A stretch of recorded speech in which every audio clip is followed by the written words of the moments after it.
Halo warga sipil sekalian, selamat datang di Jurnal Parubaya.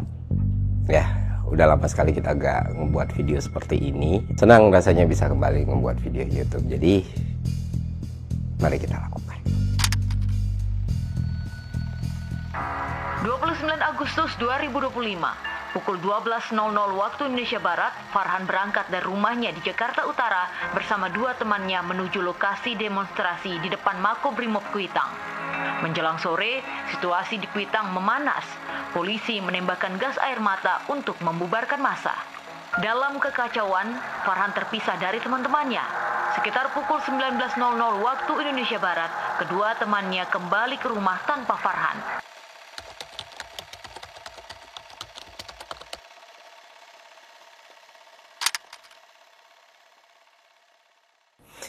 Oke, gue membuat Jurnal Parubaya ini ada beberapa hal penting yang harus gue sampaikan kepada teman-teman semua, karena ini amanah dan pesan dari pihak keluarga dari korban yang belum ditemukan, Farhan Hamid ya, yang mana gue kira ini memang harus disampaikan kepada seluruh masyarakat Indonesia supaya tidak terjadi kesalahpahaman, tuduhan ataupun fitnah ke depan nantinya, terlebih untuk korban maupun keluarga. Jadi langsung saja, beberapa hari terakhir akun Instagram pribadi Farhan Hamid mulai aktif, dan bahkan bukan cuma aktif, dia upload story berita tentang hilangnya Farhan Hamid. Yang mana setelah kita coba untuk cek, kita coba untuk berinteraksi, kita coba untuk DM, dibalas sama orang yang megang akun tersebut. Nah, yang jadi masalah adalah pertama, itu bukan Farhan Hamid. Kedua, orang di balik akun Farhan Hamid sekarang itu mengaku sebagai orang tua Farhan Hamid dan mengakui bahwa Farhan Hamid adalah anaknya. Yang mana dari pihak keluarga ingin masyarakat Indonesia tahu bahwa baik ibu maupun bapaknya Farhan Hamid itu nggak punya akses ke akun Instagramnya Farhan Hamid. Jadi itu semua hanyalah hoax dan kebohongan.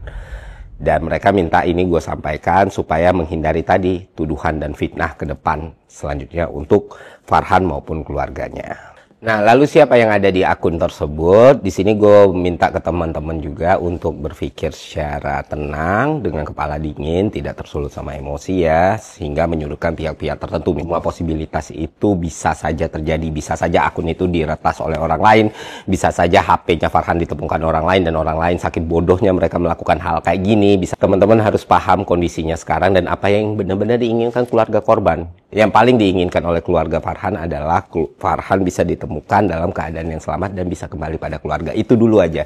Jadi kita coba untuk kendalikan diri kita, jangan tersulut emosi dan amarah gitu, hingga melahirkan friksi-friksi atau gesekan yang pada akhirnya menyudutkan keluarga korban. Jadi itu pesannya, dan gue juga sepakat karena kita butuh bantuan semua pihak. Benar-benar butuh bantuan semua pihak. Semakin banyak yang terlibat, semakin besar kemungkinan Farhan untuk ditemukan. Nah, selanjutnya pesan keluarga juga ingin mengucapkan terima kasih sebesar-besarnya atas besarnya dukungan dan simpati yang diterima keluarga dan korban ya, mau Farhan ataupun Reno gitu. Karena setelah podcast di Denny Sumargo bersama Ibu Gusti Ayu itu ada gelombang dukungan luar biasa dari netizen ya, dari masyarakat Indonesia, mau di YouTube, Instagram ataupun TikTok gitu kok.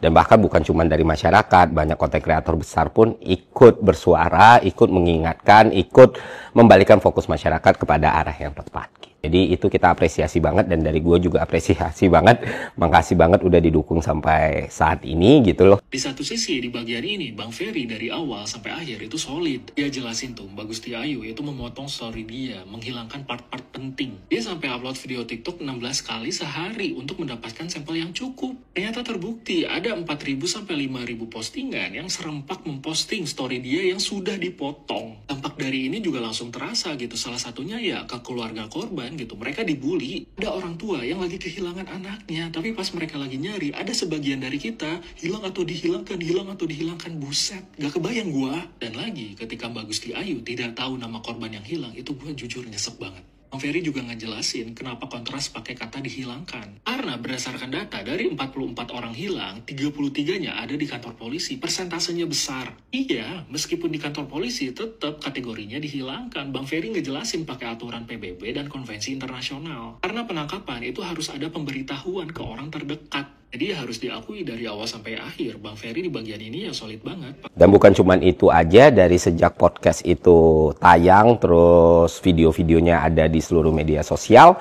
itu ternyata memantik informasi baru lagi, kesaksian baru lagi, dan sumber-sumber informasi baru lagi. Sehingga ada pergerakan lah dari informasi yang kita dapat sejauh ini. Dan itu semua karena teman-teman. Jadi dari gue pribadi pun ingin mengucapkan terima kasih sebesar-besarnya atas dukungan tersebut ya. Gue berusaha untuk mengevaluasi diri gue sendiri pun, mungkin ada ucapan gue, sikap gue, atau cara gue buat konten yang menimbulkan kemarahan, kebencian, kekesalan, ataupun hal-hal yang buruk lain, ya gue minta maaf. Karena gue ngerasa di situasi sekarang tidak ada gunanya kita memelihara kebencian berdasarkan pilihan politik, pandangan politik, atau persepsi gitu. Yang penting dua korban ini bisa ditemukan secepatnya dan bisa kembali lagi bersama keluarga mereka. Nah itu sih kurang lebih pesan yang harus disampaikan kepada teman-teman yang dititipkan ke gua untuk dibicarakan ke publik. Gitu. Jadi ya semoga ya bisa segera ketemu gitu. Gue juga mau menjelaskan gitu, ada yang mulai banyak yang bertanya di Q&A juga sering banget bertanya, kalau lu masuk politik nanti gimana bang? Yang bisa gue sampaikan kepada teman-teman ya, mungkin 1 tahun yang lalu bahkan gue sempat bikin video tuh, gue punya cita-cita bikin partai politik gitu. Karena kalau masuk partai politik kayaknya gak akan mengubah apapun, tapi kalau bikin partai politik itu bisa jadi sebuah manifesto, kita bisa punya ideologikal yang bagus dan emang jelas pergerakannya. Dan itu video itu masih ada dan masih bisa kalian tonton 1 tahun atau berapa bulan yang lalu. Jadi kita mewakilkan kelompok masyarakat yang emang harus kita wakilkan, yang harus kita perjuangkan haknya, yang harus kita wujudkan mimpinya gitu. Itulah partai politik ada. Dan itu yang sekarang hampir tidak bisa kita rasakan dalam partai politik kan. Ketika lu mempercayai sesuatu dan lu ingin sesuatu itu terwujud, ya lu amanahkan itu ke partai politik. Intinya, negara itu memainkan peran kunci dalam perlindungan dan promosi kesejahteraan ekonomi dan sosial warganya. Ini melibatkan distribusi pendapatan dan penyediaan layanan sosial seperti pendidikan, perawatan kesehatan, dan perlindungan sosial. Tujuannya adalah untuk menciptakan kondisi di mana semua warga negara memiliki kesempatan untuk mencapai kesejahteraan yang memadai tanpa memandang latar belakang ekonomi mereka. Dasar dari welfare state itu sendiri adalah solidaritas, di mana warga yang lebih mampu secara ekonomi membantu mendanai layanan dan dukungan bagi mereka yang membutuhkan, dengan tujuan akhir menciptakan masyarakat yang lebih setara, adil, dan sejahtera. Tapi per hari ini dengan semua dinamika yang terjadi, dengan semua situasi yang terjadi, gue sadar real call-nya gue itu di mana gitu. Apa sih yang harus gue lakukan dalam hidup? Di usia 35 tahun ini, mau masuk 35 tahun ini, baru gue tahu apa sebenarnya yang pengen gue lakukan sampai akhir hayat hidup gue. Dan hal tersebut tak lain tak bukan adalah pendidikan. Jadi gue bisa pastikan ke teman-teman jangan khawatir gitu. Misalnya ada yang bilang, wah lu sekarang aja kayak gini bang, besok juga masuk politik jadi kayak Pak Budiman Sujatmiko atau mention nama aktivis lain yang sekarang jadi pejabat ya. Dan gue pikir kemungkinan itu terjadi kecil sekali karena gue punya cita-cita dan gue sudah memantapkan dan mendedikasikan hidup gue untuk cita-cita tersebut, yaitu membangun perguruan tinggi. Belakangan karena sering kali berinteraksi dengan anak muda ya, gue paham generasi sekarang itu generasi yang sangat luar biasa sekali Bapak Ibu semua. Mereka punya pemahaman yang komprehensif, mereka punya curiosity, mereka punya skill, mereka punya akses, dan mereka sangat-sangat mandiri gitu. Gue bisa bilang generasi yang sekarang itu jauh lebih baik dari generasi gue, ataupun pendahulunya. Nah, untuk itu gue mau hidup gue yang biasa-biasa ini ya punya kontribusi untuk generasi ini gitu.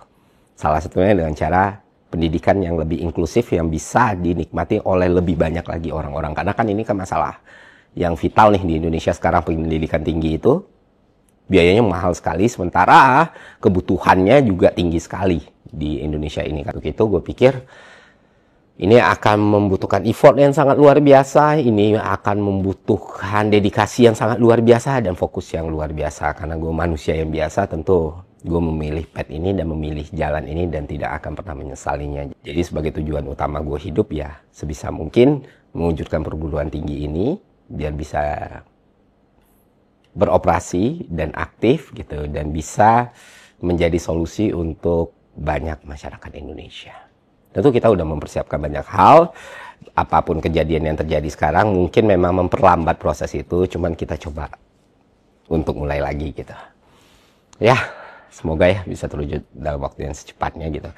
Dan kedua, selain untuk mimpi perguruan tinggi ini, gue juga lagi jalanin PhD gue, yang semua kejadian ini juga sempat menunda itu ya, yang awalnya gue harusnya sekarang udah ada di Australia gitu loh untuk mulai bahas proposal dan disertasinya, cuman ya harus tertunda untuk yang kampus ngasih chance dan kesempatan, dan ya, gue nggak mau menyanyiakan itu juga. Jadi mungkin seperti yang teman-teman ketahui, PhD di salah satu perguruan tinggi terbaik di dunia bukan perkara yang gampang ya, butuh fokus juga, dan energi gue juga bakal banyak di situ. Karena seperti yang teman-teman ketahui, penelitian yang gue lakukan itu cukup sulit. Kita coba create teori komunikasi yang baru, dan itu butuh pengujian berkali-kali. Dan itulah kenapa salah satu prioritas gue. Terakhir ya, program scholarship yang kemarin baru kita launching, yang udah ada 10 orang sekarang yang mau kita seleksi, ini juga bakal kita running secepatnya di Malaka. Itu sih update kurang lebih apa yang akan terjadi ke depannya nanti, dan semoga ini bisa ngasih kebaikan untuk banyak orang. Itu aja dari gue, semoga konten ini bermanfaat. Sampai jumpa di konten selanjutnya. See you.